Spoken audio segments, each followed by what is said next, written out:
इस कार्यक्रम के पुण्यार्जक हैं एक बार लगेगा तो 7 पुश्तों तक चलेगा। वंडर सीमेंट, फर्क नजर आएगा।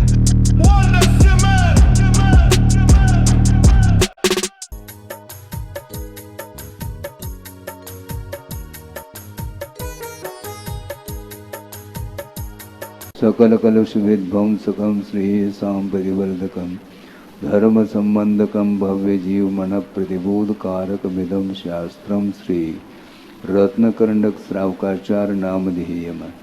अस्य मूल ग्रंथकर्तार श्री सर्वज्ञ देवाः, तदुत्तर ग्रंथकर्तार श्री गणधर देवाः, प्रतिगणधर देवाः तेषाम् वचोनुसारमासाद्य श्रीमत् आचार्य प्रवर श्री समंत भद्रदेवैर्विरचितम्। मंगलम भगवान वीरो मंगलम गौतमो वने मंगलम कुंद कुंदाद्यो जैन धर्मोस्तु मंगलम। सर्वमंगल मांगल्यम सर्वकल्याणकारकम प्रधानम सर्वधर्माणां जैन। कोटिशतं द्वादशैव कोटो लक्षाणि शीतिस्त्रधिकानि चैव पंचाशदष्टौ च सहस्रसंख्य मेतश्रुतं पंचपदं नमामि। अरहंत भासयतं गणहरदेवी गन्त्ययं सम्मं प्रणमामि भक्तियुक्तो सुगुणान्महो वहिं शिरसा।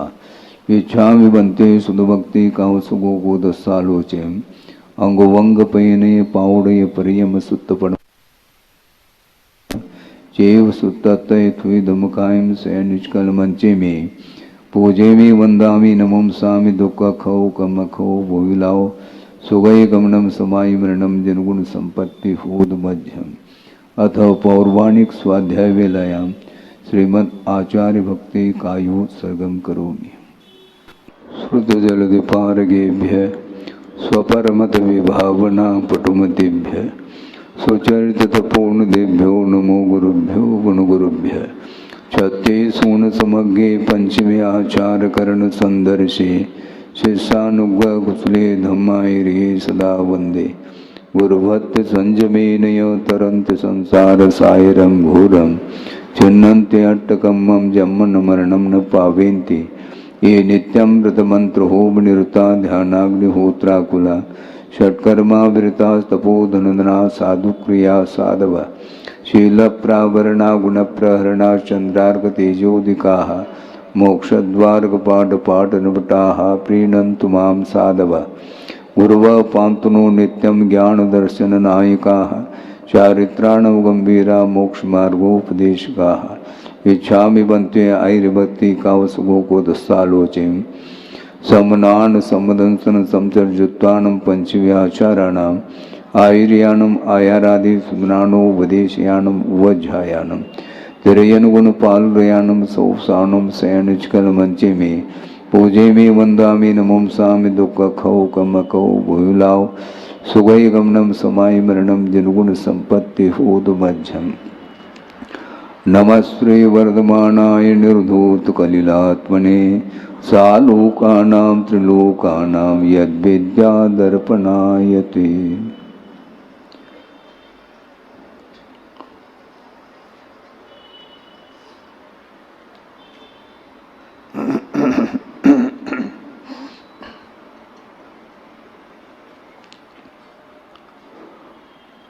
अथ इदानीं श्रद्धान गोचरस्य तपोभृतः स्वरूपम प्ररूपयन् आह। अब यहाँ पर सम्यक दर्शन के विषयभूत तपोव्रत अर्थात गुरु हैं, उनका स्वरूप क्या है इसका प्ररूपण करते हुए आगे की कारिका दे रहे हैं। विषयाशा वशाति तो निरारंभो परिग्रह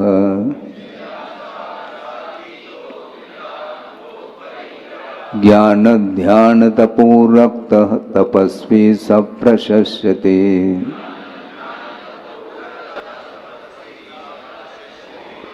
स तपस्वी प्रशस्यते, वह तपस्वी अर्थात गुरु प्रशंसनीय हैं, जिनकी प्रशंसा की जा रही है। और गुरु के विशेषण क्या दिए हैं? विषयाशा वशाती तो, विषयों की जो आकांक्षा है, उसकी जो अधीनता है, उससे दूर है। बहुत कठिन होता है। श्रमण अथवा गुरु वो कहलाते हैं विषयों की आकांक्षा से जो ऊपर उठी हुई है और आरंभ से रहित है, परिग्रह से रहित है, ज्ञान ध्यान और तप रूपी रत्न को सुरक्षित रखते हैं। अथवा दूसरा पाठ मिलता है, ज्ञान ध्यान और तप में जो अनुरक्त रहते हैं, लीन रहते हैं, उसका नाम तपस्वी कहा। विषयेषु सृक् वनितादिषु आशा आकांक्षा तस्याः वशम अधीनता तत् अतीतः विषयाकांक्षा रहित इत्यर्थः। विषय सृक् वनिता, सृक् बोलते हैं माला, वनिता अर्थात स्पष्ट है स्त्री आदि, ये पंचेंद्र के विषय माने जाते हैं। इनके प्रति आशा आकांक्षा, उसकी अधीनता को ये स्वीकार नहीं करते हैं। पंचेंद्र के विषयों के प्रति आकांक्षा भी बनी रहे और वह गुरु के पद पर आसीन हो जाए, संभव नहीं है। बहुत कठिन काम है। विषयों की आकांक्षा से ऊपर उठना खेल नहीं है बंधु, बल्कि सम्यक दर्शन जो मोक्ष मार्ग का एक वह नींव है, प्रथम सीढ़ी है, और उस सम्यक दर्शन में ही निकांक्षित अंग को सामने रखा गया। और निकांक्षित अंग यदि सक्रिय होता होता आगे बढ़ता चला जाता है तो विषयों की आकांक्षा से वह ऊपर उठ जाता है। वस्तुतः आगम ग्रंथों में जो वर्णन आया है, भिन्न भिन्न पात्र को लेकर के आया। अनुव्रत का कोई प्रावधान नहीं। आपको ऐसा लगता है कि महाराज आप क्या कहने बैठ गए, सही में कह रहा हूं, क्योंकि अनुव्रत का प्रावधान इसलिए नहीं है जिसकी क्षमता नहीं उसके लिए है। जो महाव्रत को अंगीकार करने की क्षमता सामर्थ्य नहीं रखता है, वह कहीं धर्म से वंचित ना हो, उसके लिए एक रास्ता है। आप दुकान में गए हैं, वस्त्र खरीदना है और 1 लाख का वस्त्र खरीदना तो चाहता है, लेकिन जेब गरम नहीं। जेब गरम का अर्थ क्या? पैसा नहीं है, हैसियत नहीं है, तो 1 लाख का नहीं खरीद सकता। लेकिन जो अन्य जो वैरायटी हैं निम्न स्तर के, उसको तो वह ग्रहण करता ही है।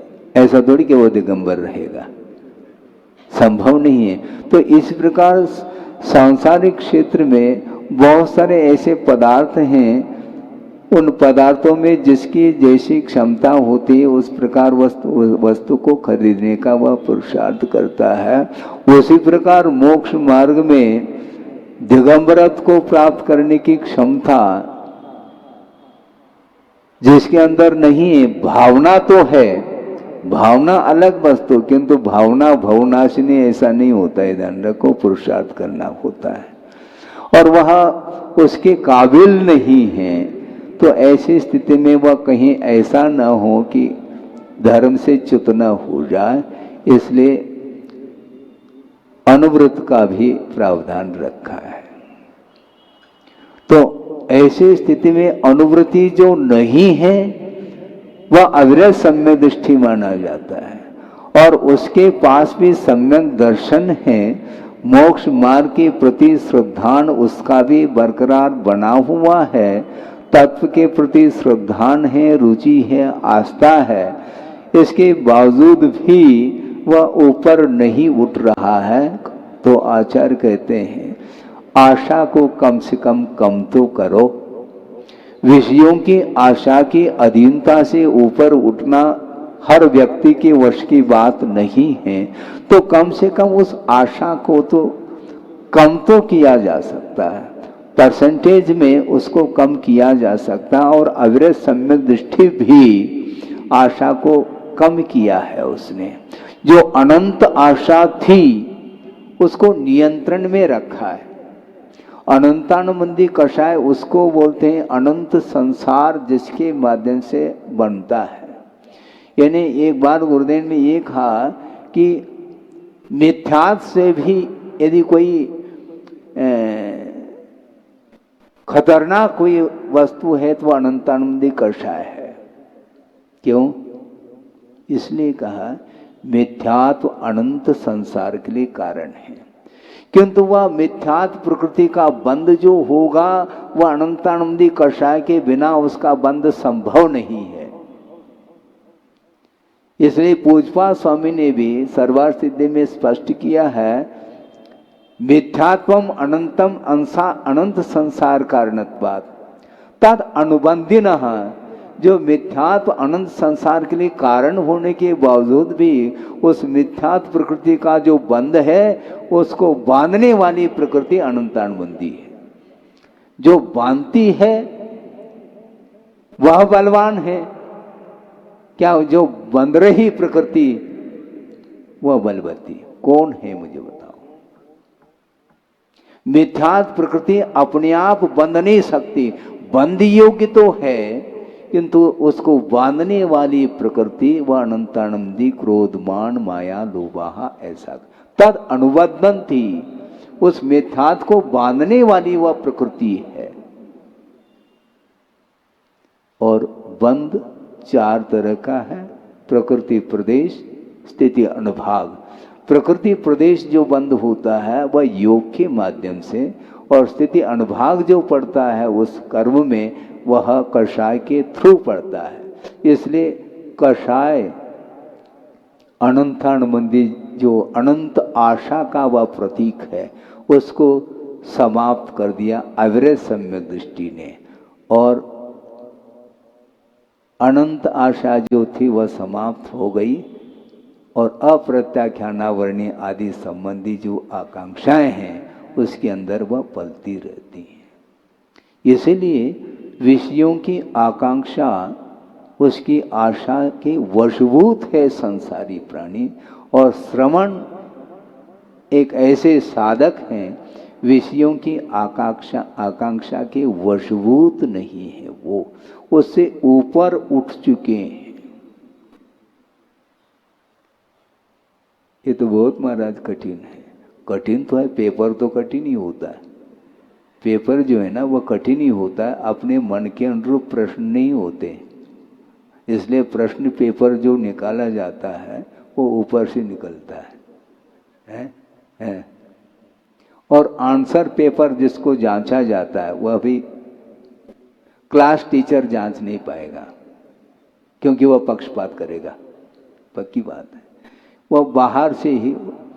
तो अर्थ ये है कि इसको छोड़ना इतना आसान नहीं है। और यहाँ पर गुरु की बात कही जा रही, गुरु का लक्षण क्या है, स्वरूप क्या है, उसको निर्धारित किया जा रहा है। इसलिए श्रक वनिता आदि जो पंचेंद्रिय के विषय हैं उनके प्रति जो इच्छा है, उसकी अधीनता है, उससे वो ऊपर उठे हैं।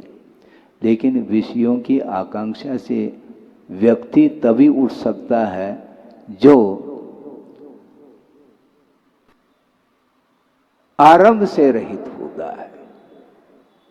तत् अतीत विषयाकांक्षा रहित तो ये तो कह ही दिया है, किंतु निरारंभ का अर्थ क्या? परित्यक्त कृष्यादि व्यापार। कृषि आदि जो 6 प्रकार के कर्म हैं, इसको जिसने छोड़ दिया है वह निरारंभ माना जाता है। आरंभ उसको बोलते हैं जिसके माध्यम से हिंसा होती है, उसका नाम आरंभ कहा। बल्कि उस आरंभ के माध्यम से ही परिग्रह का संचय होता है। परिग्रह का उत्पादन जो होता है वह बिना आरंभ के संभव नहीं, वह परिग्रह का स्रोत माना जाता है। परिग्रह का उद्गम स्थान आरंभ है, और कृषि असी मसी कृषि वाणिज्य शिल्प विद्या ये सारे के सारे आरंभ माने जाते हैं जिसके माध्यम से परिग्रह का उत्पादन संचय होता है। इसलिए वह श्रवण जो होता है, जिसने विषयों के प्रति आकांक्षा छोड़ दी, उसकी अधीनता को जो स्वीकार नहीं करता है, वह आरंभ कैसा कर सकता है। बहुत अच्छा है, इसमें छेड़ो नहीं, व्यवस्थित है, नहीं तो बहुत जल्दी वह अप डाउन हो जाता है। मैं क्या कह रहा था, जो विषयों की आकांक्षा से ऊपर उठा है वह कभी भी आरंभ का सहारा नहीं ले सकता। हाँ, वह आरंभ, जिसके पास आरंभ है उसके पास परिग्रह है, और आरंभ और परिग्रह बिना पंचेंद्रिय के विषयों के प्रति आकांक्षा की आशा के बिना संभव ही नहीं है। कम वेशी अलग है, यह अलग विषय है, किंतु आशा जिसकी है वह आरंभ को छोड़ नहीं पाएगा, क्योंकि उसकी पूर्ति जो होगी, पंचेंद्र के विषयों की पूर्ति जो होगी, वह बिना आरंभ के संभव इसलिए नहीं है क्योंकि बिना आरंभ किए परिग्रह का संचय नहीं होगा, और परिग्रह का जब तक संचय नहीं होगा तब तक विषयों का समागम संभव नहीं है। इसलिए आरंभ से रहित होता है, और अपरिग्रह तिल तुष मात्र भी परिग्रह नहीं रखता अपने पास। क्षेत्र वास्तु हिरण्य सुवर्ण धन धान्य दासी दास कुत्य भांड, ये 10 प्रकार के परिग्रह है। परिग्रह का बहुत शाब्दिक अर्थ ये दिया है, परि आसमन्तात् आत्मानं गृह्णाति इति परिग्रह। वह परिग्रह आत्मा को ग्रसित करता है, जीव परिग्रह को ग्रहण नहीं कर रहा, परिग्रह आत्मा को बांध रहा है, लपेट रहा है, अपने चपेट में ले रहा है, उसका नाम परिग्रह है। एक बार गुरुदेव ने कहा था कि लगभग प्राय लोगों की धारणा ये है, परिग्रह को वो पाप नहीं गिनते। हिंसा, झूठ, चोरी, वासना, ये तो पाप है, इनसे दूर रहने का तो प्रयास करता रहता है, किंतु परिग्रह को कोई पाप मानता ही नहीं, इसलिए संचय करता रहता है। और परिग्रह के बिना वह पाप संभव ही, क्योंकि सभी पापों का वह बाप माना जाता है। और वर्तमान में जो जितना धन को अपने पास रखता है, जो जितना धनी विशेष है, तो उसको उसका सम्मान ज्यादा हो रहा है। सोचो, विचार करो, किसका सम्मान करना चाहते हो? लक्ष्मी है महाराज, ध्यान रखो, लेकिन लक्ष्मी से भी सरस्वती का महत्व ज्यादा है। नमः तस्यै सरस्वत्यै विमल ज्ञान मूर्तये विचित्रालोक यात्रेयम यत् प्रसादात् प्रवर्तते, ऐसा कहा। सरस्वती का अर्थ जिनवाणी है, सम्यक ज्ञान है, और सम्यक ज्ञान की आराधना करने से ही संसार का विच्छेद होता है। इसलिए लक्ष्मी का अर्थ जो धन है, उस धन का संपादन करने के लिए रात दिन संसारी प्राणी उसमें डूबा हुआ है, और अपने आप को मैं सबसे धनी हूँ, गिनीज बुक में मेरा नाम आ रहा है। ठीक है भैया, नाम आ गया, रख लो तुम अपना नाम, लेकिन तुम्हारा जीवन निरंतर पतन की ओर है, क्योंकि बिना आरंभ किए परिग्रह का संचय संभव ही नहीं, त्रिकाल असंभव है।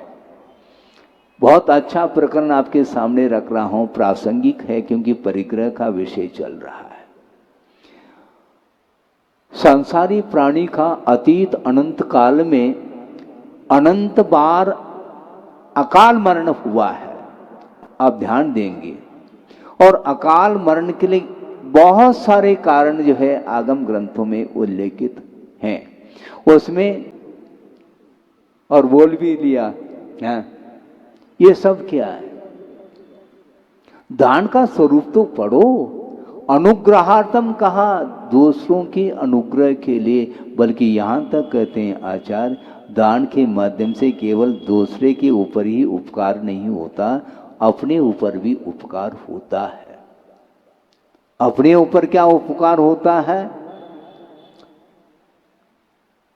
यानी दाता दे रहा है, दाता के लिए क्या अनुग्रह होगा? पुण्य संचय कहा। और पात्र के लिए क्या उपकार हुआ? रत्नत्रय में अभिवृद्धि होती है। इस प्रकार दाता और पात्र, इन दोनों के बीच में ये दान की प्रक्रिया चल रही है, तो दोनों के लिए लाभ है। रत्नत्रय की आराधना उस जो जिसने दान दिया है उसके माध्यम से पात्र रत्नत्रय का अनुपालन कर रहा है, इसलिए उसके ऊपर अनुग्रह हुआ और उस दान के माध्यम से पुण्य का संचय किया है। ये अनुग्रह शब्द को क्यों भूलते हो? एक व्यक्ति के लिए दान दे रहे हैं, अनुग्रह एक व्यक्ति के ऊपर कर रहे हैं, और इधर अनंत जीवों की विराधना हुई, उनको कौन बचाएगा? उनके प्रति दया का भाव कौन रखेगा? सोचो, ईश्वर दृष्टि गई आपकी? नहीं गई। आगम पढ़ो। इसका अर्थ ये नहीं कि दान को हम समाप्त करते चले जा रहे हैं, ऐसा नहीं, किंतु यथा योग्य दान करना ही चाहिए। परोपकार की भावना को लेकर के दान किया जाता और करना चाहिए। तो इसलिए वो श्रवण जो होता है वह आरंभ से भी अपने आप को ऊपर उठाता है, परिग्रह से भी ऊपर उठ जाता है, और विषयों की आशा से भी वह दूर है। तब कहीं जाकर के निर्विकल्पता आती है, तो वह ज्ञान ध्यान और तप में वह लीन होता है। उसके बिना वह विषयों में ही तल्लीन होता है। गृहस्थ जो है वो भी लीन है, उसी में लीन है।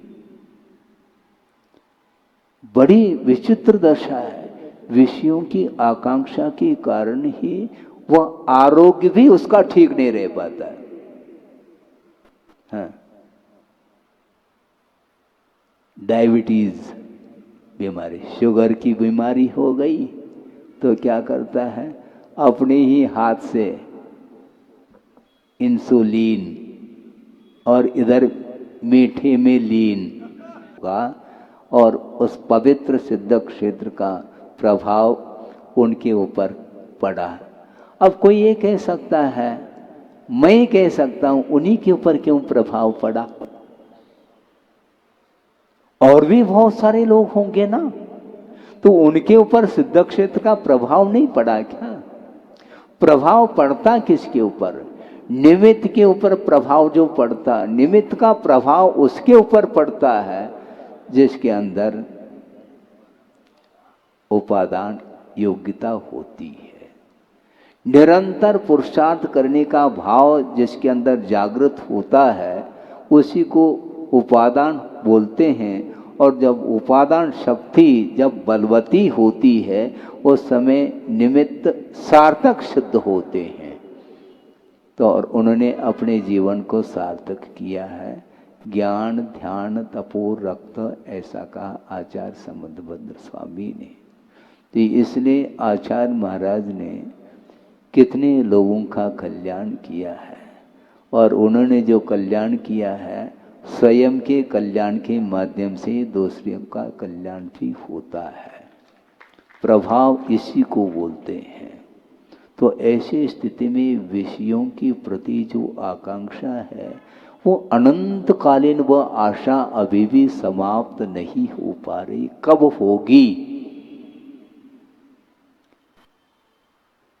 प्रतिदिन आप भोजन करते हैं, अन्यथा नहीं लेना है। प्रतिदिन भोजन करते हुए भी वर्तमान में भोजन करने के लिए जब बैठ जाते हैं उस समय ऐसा लगता है उन्हें कि मैं पहली बार भोजन कर रहा हूं। इतने चाव के साथ उसको ग्रहण करता है। ये क्या है? ये विषयों के प्रति जो आकांक्षा है वह दूर नहीं हो पाती। आप गौर करिएगा, बिना आहार भोजन किए शरीर टिकेगा नहीं, मैं मानता हूं, लेकिन उसके प्रति जो आसक्ति है उसको कम करने की बात कही जा रही है। आकांक्षा समाप्त नहीं होती। महाराज फिर अवैध संवेदृष्टि निकांक्ष अंग का कैसा पालन करता होगा, ये प्रश्न आपके तरफ से उठ सकता है। हाँ, उसका समाधान मैं अपनी तरफ से प्रश्न उठा करके दे रहा हूं। वह विषयों का ग्रहण करता हुआ भी उसके प्रति जो आसक्ति है, ललक है, वह समाप्त होती है। परसेंटेज अनंत की जो आकांक्षा थी उसके ऊपर नियंत्रण आ गया। उसको इसी को बोलते हैं नियंत्रण। संयम इसी को बोलते हैं इंद्रिय संयम। और गृहस्थ के लिए बहुत कठिन होता है। और श्रवण के समान, श्रवण भी तो आहार कर लेते हैं और गृहस्थ भी पहले कर लेते हैं, बाद में गृहस्थ करता है महाराज। हाँ ठीक है, लेकिन 10 बजे आते तो हैं वो, लेकिन ये ध्यान रखो वो कभी भी विधि को भूलते नहीं। मान लो एक कोई श्रमण है जिसने 5 दिन का अनशन करके बैठ गया और पारना के दिन आ रहा है, लेकिन विधिवत यदि वह आहार मिलता है तो लेंगे, नहीं तो नहीं, इस शर्त के साथ आया है। ये इनके इन प्रकार से आहार करके वह जाने वाला नहीं है वो, क्योंकि दीनहीन नहीं है वो, उसके अंदर याचना नहीं, आकांक्षा नहीं। विधिवत मिले तो हम लेंगे। और मान ले संयोग की बात है, पारना के लिए आए हैं और खड़े हो जाते हैं और पहली अंजलि में पानी दे दिया और उसमें जीव आ गया तो शट डाउन। अब थाली दिखाया था, विभिन्न प्रकार के व्यंजन थे और थे, उससे कोई प्रयोजन नहीं। वहां पर अंतराय आ गया तो आहार छोड़ करके चले जा, अलाभ हो गया। लाभ रति भर भी नहीं हुआ, किंतु आचार्य कहते हैं श्रवण के भाव तो देखो, अलाभ में भी लाभ के समान उनकी वृत्ति होती है। ऐसा नहीं कि उदास मन के साथ जा रहा है वो है? नहीं, इसको बोलते निकांक्षित अंग। खेल थोड़ी, हमारी कोई आकांक्षा नहीं महाराज। ये सब कुछ जो कुछ भी हमने जोड़ करके रखा है वो मेरे लिए नहीं महाराज, ये तो बेटे के लिए। अच्छा, तो बेटे के लिए पिताजी हैं 90 साल के हैं और लड़का 70 साल का। पिताजी और पुत्र दोनों में पहचान करना मुश्किल हो गया। और संयोग की बात है, 90 साल का वह पिताजी जो हैं वह अभी भी सशक्त है, फिट है, और वह 70 साल का बालक वह लठिया लेकर के चल रहा। हाँ, बालक है वो, पुत्र है। क्या स्थिति है? इसके उपरांत भी वह 90 साल के होने के बाद भी नाती के पोते के शादी विवाह संबंध करने के लिए लगा हुआ है। ये सब क्या है? इसको बोलते हैं आकांक्षा। सीमा नहीं उसकी। विषयों के प्रति जो आकर्षण है वह समाप्त नहीं होता। बहुत कठिनाई है ये। इसी को बोलते हैं अनंतानुबंधी। हाँ, अनंत आशा तो नहीं होनी चाहिए। आसक्ति को कम तो करो।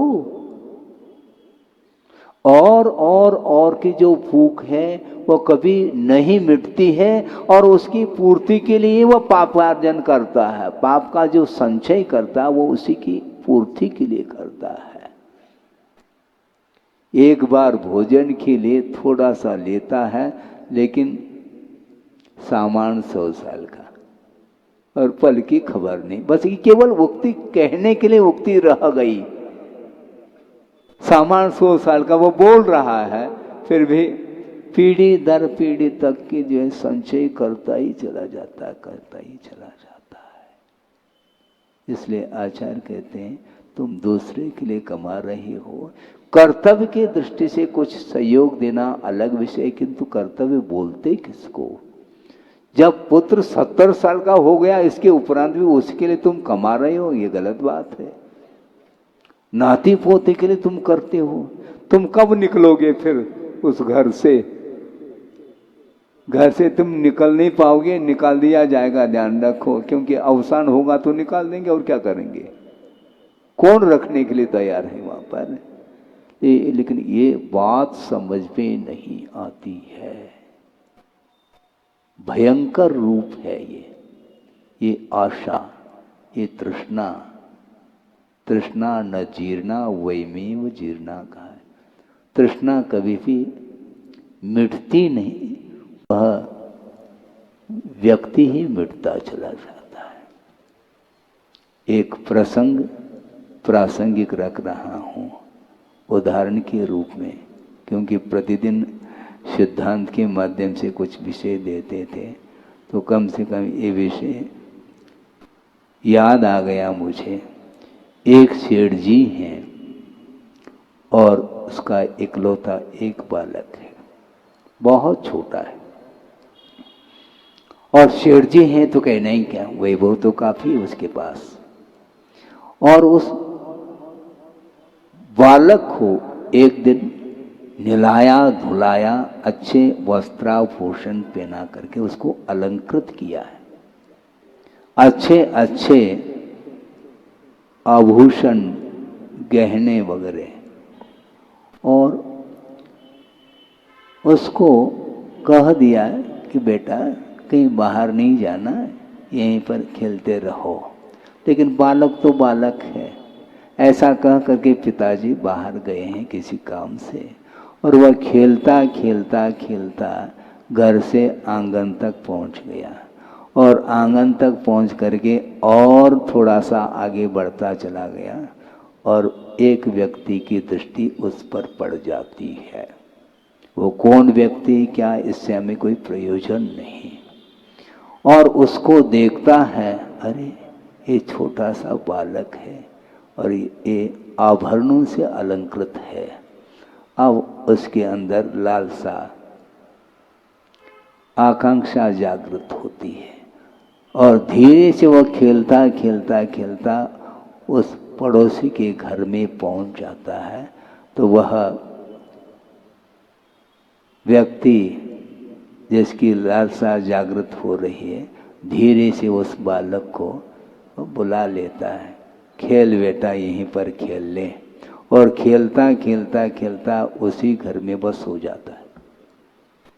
सोते ही उसने सोचा, अब अनायास निधि मिल रही है हमें। और उसने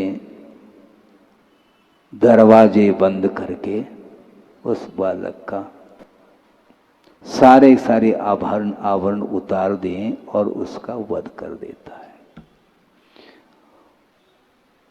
जीवन उसका समाप्त हो गया बालक का।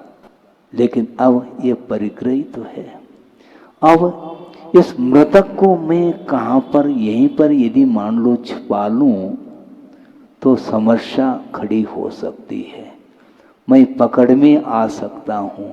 इसलिए अपने आप की रक्षा की बात कर रहा है, बालक के प्रति रक्षा का भाव नहीं, दूसरे के जीवन की रक्षा की कोई बात नहीं, और बिल्कुल उसको जीवित ही समाप्त कर दिया। और अपने आप की रक्षा के लिए वह तलाश रहा है, वह सोच रहा है कि किस प्रकार इस अपने आप की रक्षा कर लें, तो वो सोचता है कि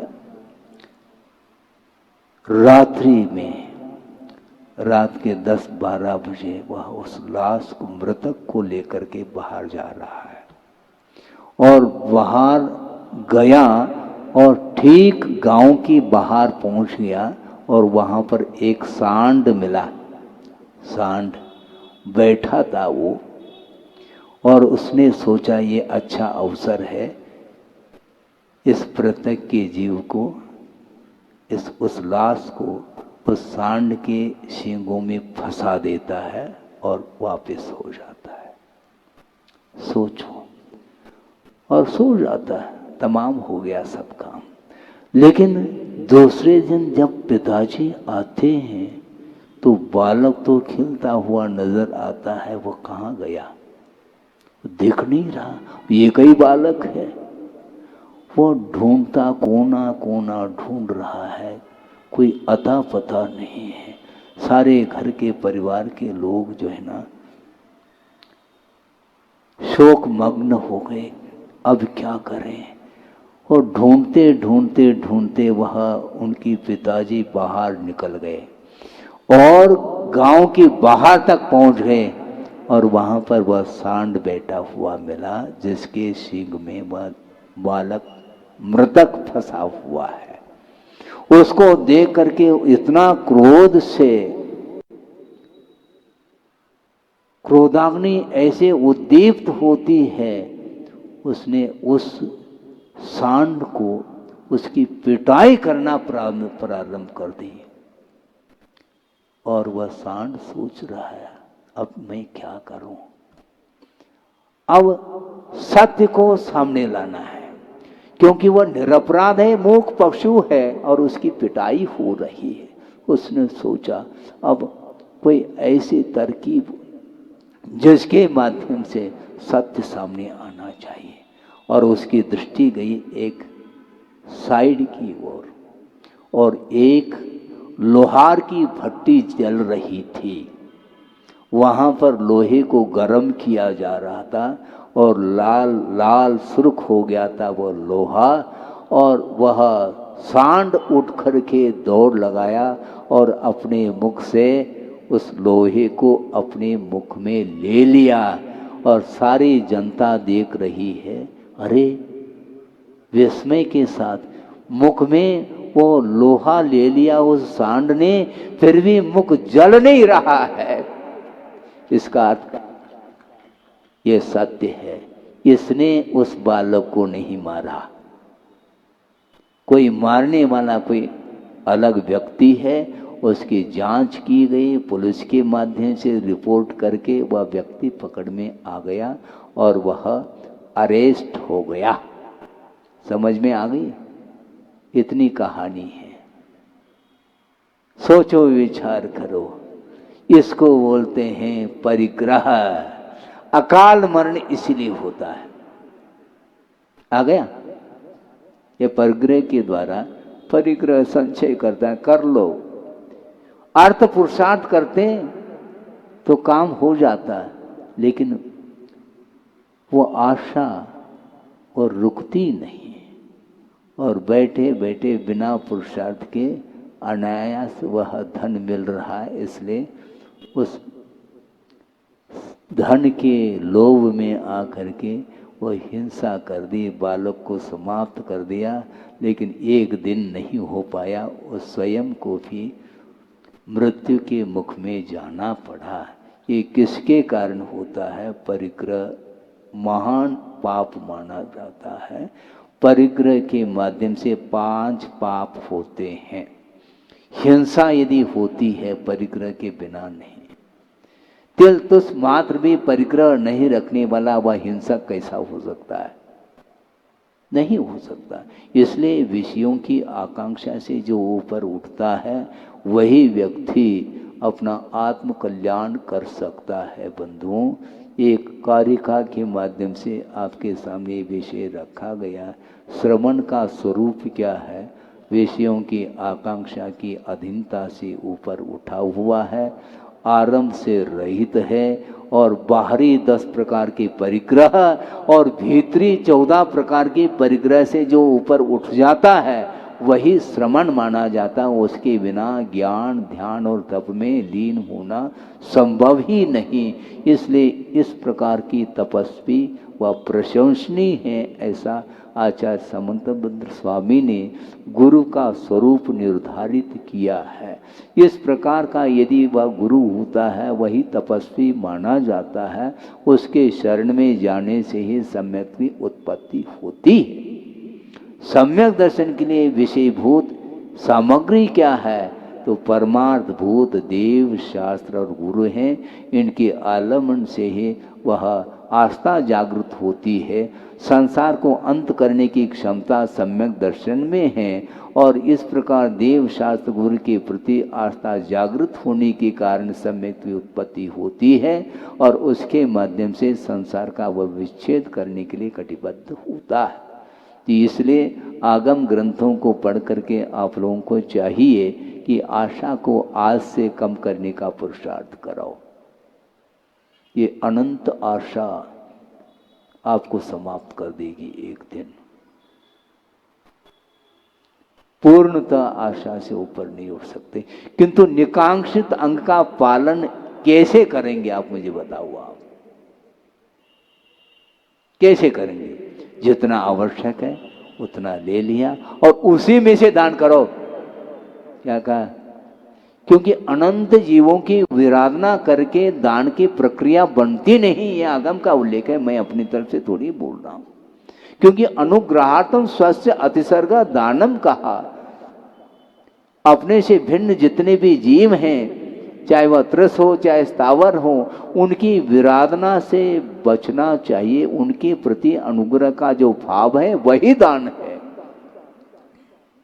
लेकिन दान की प्रक्रिया भूल गए आप। दान बोलते किसको? और स्वस्य अतिसर्ग, अपना जो कमाया हुआ जो धन है उसको दिया जाता है।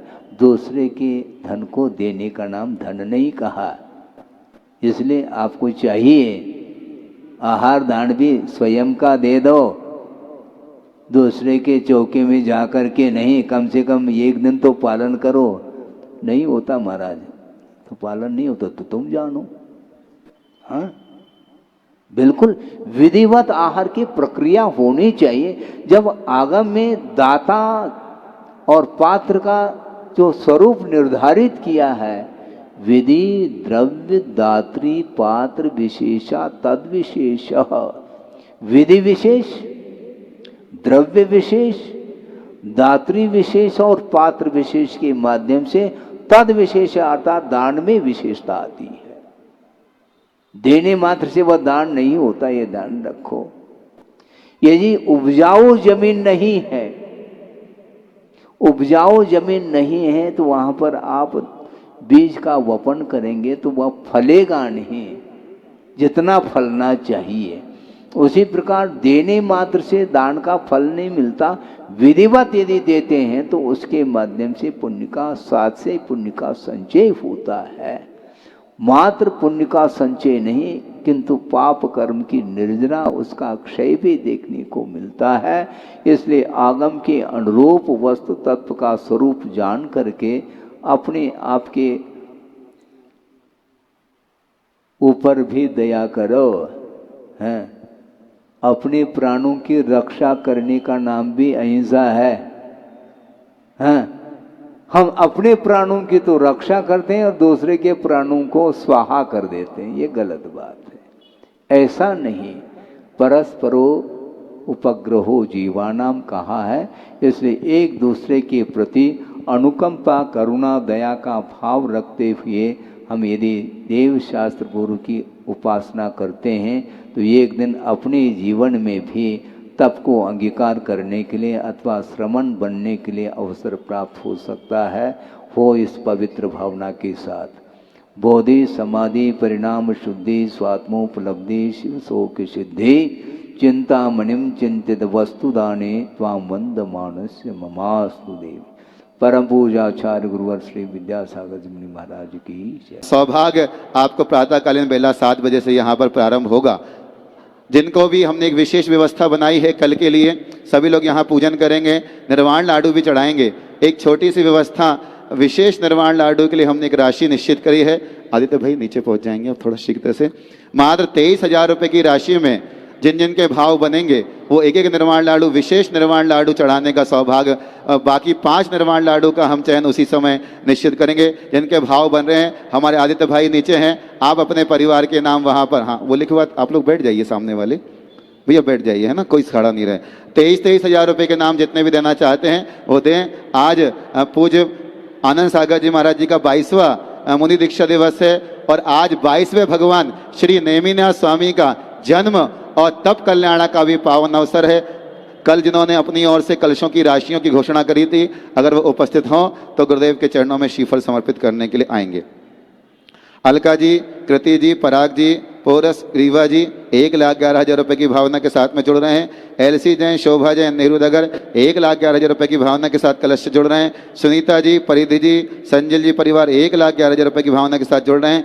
आदित्य, दर्श, खुशबू, रिधि जैन 1,11,000 रुपये की भावना के साथ में जुड़ने का उन्होंने सौभाग्य प्राप्त किया है। और जिनके ये भाव बन रहे हो कि हम भी 2026 के मंगल में चातुर्मास के कलशों को स्थापित करना चाहते हैं, 1,11,000, 2,51,000, 5,55,000 या उससे ऊपर की राशि का नाम यहाँ पर दे करके सौभाग्य प्राप्त कर सकते हैं। जिनका भी भाव आज शारदान का बन रहा हो, आज के शारदान के लिए हमारे पास है पुनः हमारे राकेश जी कर्रापुर वाला परिवार। जोरदार ताली के साथ में राकेश भाई सबको मंच पर बुला रहा हूँ। राकेश भैया यहाँ पर आएँ, आकर के शारदान करने का सौभाग्य प्राप्त करें।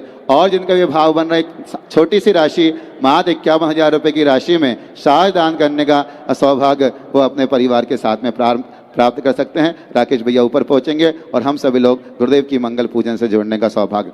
एक नाम और आया है हमारे बीच में, 1,11,000 रुपये कलश के लिए। थोड़ा थोड़ा पीछे हो जाओ सब लोग।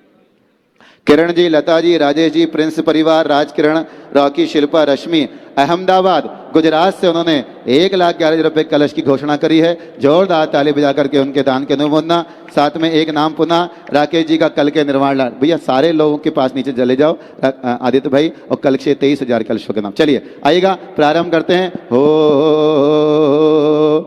आचार्य श्री जी के चरणों में हम झुका रहे अपना माथा, जिनके जीवन की हर चर्या बन पड़ी स्वयं ही नवगाथा। उज्जैना गम का वह सुधा कलश जो बिखराते हैं गली गली, जिनके दर्शन को पा करके खिलती मुरझाई हृदय कली। ओम ह्रीं परम पूज्य संत शिरोमणि आचार्य भगवान गुरुदेव श्री विद्यासागर जी मुनीन्द्र, आचार्य भगवान श्री समय सागर जी मुनीन्द्र, अत्रेय अवतर संभोषत्याह्वान नाम। जय हो जय हो। ओम ह्रीं परम पूज्य संत शिरोमणि आचार्य भगवान गुरुदेव विद्यासागर जी मुनीन्द्र, आचार्य भगवान श्री समय सागर जी मुनीन्द्र, अत्र तिष्ठ तिष्ठ ठाठा स्थापना।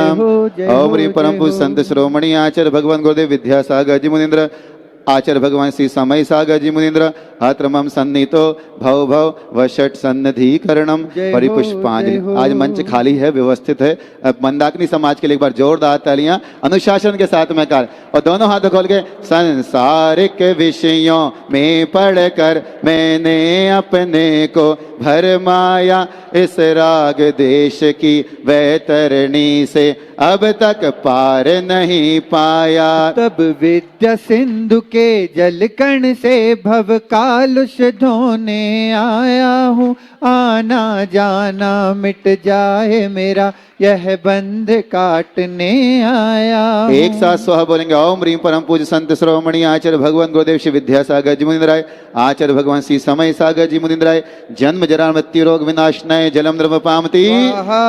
क्रोधे अनल में जल जल कर अपना सर्वस्व से लुटाया है, निज शांत स्वरूप न जान सका, जीवन भर इसे भुलाया है। चंदन समशीतलता पाने अब शरण तुम्हारी आया हूँ, संसार ताप मिट जाए मेरा, चंदन वंदन को लाया। ओम ह्रीं परम पूज्य संत शिरोमणि आचार्य भगवान गुरुदेव श्री विद्यासागर जी मुनिंद्राय, आचार्य भगवान श्री समय सागर जी मुनिंद्राय, संसार ताप विनाशनाय चरणम द्रवपामति स्वाहा। जड़ को ना मैंने जड़ समझा, नहीं अक्षय निधि को पहचाना, अपने तो केवल सपने थे, भ्रम और जगत का भटकाना। चरणों में अर्पित अक्षत है, अक्षय पद मुझको मिल जावे, तब ज्ञान अरुण की किरणों से यह हृदय कमल भी खिल जावे। ओम ह्रीं परम पूज्य संत शिरोमणि आचार्य भगवान गुरुदेव विद्यासागर जी मुनिंद्राय, आचार्य भगवान श्री समय सागर जी मुनिंद्राय, अक्षय पद प्राप्ति अक्षतान द्रवपामते। इन विषय भोग की मदिरा पी, मैं बना सदा से मतवाला, तृष्णा को तृप्त करे जितनी उतनी बढ़ती इच्छा ज्वाला। मैं काम भाव विध्वंस है तो मन सुमन चढ़ाने आया हूँ, यह मदन विजेता बन न सके, यह भाव हृदय में लाया। ओम ह्रीं परम पूजनीय संत शिरोमणि आचार्य भगवान गुरुदेव श्री विद्यासागर जी मुनिंद्राय, आचार्य भगवान श्री समय सागर जी मुनिंद्राय, काम बाण विद्वशनाय पुष्पाणि निर्वपामति। इस क्षुधा रोग की व्यथा कथा भव भव में कहता आया हूँ, अति भक्ष्य अभक्ष्य भके फिर भी मन तृप्त नहीं कर पाया हूँ। नैवेद्य समर्पित करके मैं तृष्णा की भूख मिटाऊंगा, अब और अधिक ना भटक सकूं, यह अंतर बोध जगाऊंगा। एक साथ एक स्वर में सोहा बोलेंगे। ओम ह्रीं परम पूज्य संत शिरोमणि आचार्य भगवान गुरुदेव श्री विद्यासागर जी मुनिंद्राय, आचार्य भगवान श्री समय सागर जी मुनिंद्राय, मम क्षुधा रोग विनाशनाय नैवेद्यम द्रवपामति। ओ अंधकार से व्याकुल हो, निज को नहीं मैंने पहचाना, मैं राग द्वेष में लिप्त रहा, इस हाथ रहा बस पछताना। यह दीप समर्पित है मुनिवर मेरा, तम दूर भगा देना, तुम ज्ञान दीप की बाती से मम अंतर दीप जला देना। ओम ह्रीं परम पूज्य संत शिरोमणि आचार्य भगवान गुरुदेव श्री विद्यासागर जी मुनिंद्राय, आचार्य भगवान श्री समय सागर जी मुनिंद्राय, महामोहांध कर्मनाशनाय दीपम द्रवपामति। इन अशुभ कर्म ने घेरा है, मैंने अब तक यह माना था, बस पाप कर्म तज पुण्य कर्म को चाह रहा अपनाना था। शुभ अशुभ कर्म सब रिपुदल हैं, मैं इन्हें जलाने आया हूँ, इसलिए गुरु जी के चरणों में अब धूप चढ़ाने आया। ओम ह्रीं परम पूज्य संत शिरोमणि आचार्य भगवान गुरुदेव श्री विद्यासागर जी मुनिंद्राय, आचार्य भगवान श्री समय सागर जी मुनिंद्राय, कर्म अष्टक दहनाय धूपम द्रवपामति। भोगों को इतना भोगा कि खुद को ही भोग बना डाला, साध और साधक का अंतर मैंने आज मिटा डाला। मैं चिदानंद में लीन रहूं, पूजा का यह फल पाना है, पाना था जिसके द्वारा वह मिल बैठा मुझे ठिकाना। ओम ह्रीं परम पूज्य संत शिरोमणि आचार्य भगवान गुरुदेव श्री विद्यासागर जी मुनिंद्राय, आचार्य भगवान श्री समय सागर जी मुनिंद्राय, महामोक्ष फल प्राप्त है फलम द्रवपामति। हो जग के वैभव को पाकर मैं निष्दिन कैसा अलमस्त रहा, चारों गतियों की ठोकर को खाने में ही अभ्यस्त रहा। मैं हूँ स्वतंत्र ज्ञाता दृष्टा, मेरा पर से क्या नाता है, कैसे अनर्घ्य पद पा जाऊं, यह अरुण भावना भाता। एक साथ अर्घ बोलेंगे। ओम ह्रीं परम पूज्य संत शिरोमणि आचार्य भगवान गुरुदेव श्री विद्यासागर जी मुनिंद्राय, आचार्य भगवान श्री समय सागर जी मुनिंद्राय, अनर्घ पद प्राप्त अर्घम रूपामति। और हम सब एक साथ बोलेंगे। भावों की निर्मल सरिता में अवगाहन करने आया हूँ, मेरा सारा दुख दर्द हरो, यह अर्घ भेंट में लाया हूँ। हे तपो मूर्ति है, आराधक है, योगीश्वर है, महासंत है, अरुण कामना देख सके, युग युग तक आगामी बसंत। ओम ह्रीम परम पूजनीय संत शिरोमणि आचार्य भगवान गुरुदेव श्री विद्यासागर जी महाराज, आचार्य भगवान श्री समय सागर जी गुरुदेव के पावन चरणारविंदेभ्यो जल फलादि महार्घम रूपामति स्वाहा। प्रायिक हम सब गुरुदेव का अर्घ चढ़ाएंगे पूरी भावना और पूरी चेतना के साथ में। हो जिनकी चर्या में चर्चा में श्री मूला चार समाया है, श्री शांति वीर शिव ज्ञान तथा विद्या सागर जिस पाया है। जयवंत रहो इस धरती पर, हम भक्तों का उद्धार करो, आचार्य समय सागर गुरुवर वसु अष्ट द्रव्य स्वीकार करो। ओम ह्रीम परम पूज साक्षात विराजमान आचार्य भगवान श्री समय सागर जी गुरुदेव के पावन चरणारविंदेभ्यो मनसा वस्सा कर्मणा जल फलादि महार्घम रूपामति नमोस्तु आचार्य श्री, नमोस्तु आचार्य श्री, नमोस्तु नमोस्तु नमोस्तु। कल का कार्यक्रम ठीक 7 बजे इसी मंच से प्रारंभ होगा।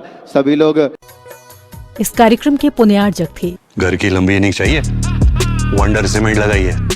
वंडर सीमेंट, फर्क नजर आएगा।